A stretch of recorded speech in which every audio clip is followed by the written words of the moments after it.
You are all யூனிக்னு சொல்றதுக்காக மந்திர சொல் இப்போ கொடுத்துட்டு போறேன். ஆசீர்வாதம் இருந்தால் பெற்றுக்கொள், இல்லை என்றால் கிண்டல் செய்து மருந்து விடு. அது உன் போக்கு, எனக்கும் அதற்கும் தொடர்பில்லை. நான் பிரார்த்தனை செய்து கொண்டுதான் நுழைந்தேன். பார்வோன் ஸ்வாலோ என்கின்ற ஒரு பறவை, பேர் ஞாபகம் வச்சுக்கோ. பார்வோன் ஸ்வாலோ என்கின்ற ஒரு பறவை கலிபோர்னியாவிலிருந்து அர்ஜென்டினாவுக்கு பறந்து வருது. 8300 கிலோமீட்டர் பறந்து வருது.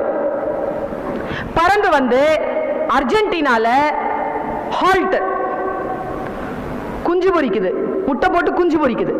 குஞ்சுகளோட பிப்ரவரி மாசத்துல, மார்ச் மாசம் எண்டுல அத்தனை பேரும் பறந்து மறுபடியும் கலிபோர்னியாக்கு போறாங்க. 8300 16600 கிலோமீட்டர் பறக்குது. எனக்கு இது வந்து செய்தி வந்துச்சு. செய்தி வந்த உடனே நான் சும்மா இல்லை, நான் கூகுள் பண்ணேன். என் மனசுல ஒரு டவுட்.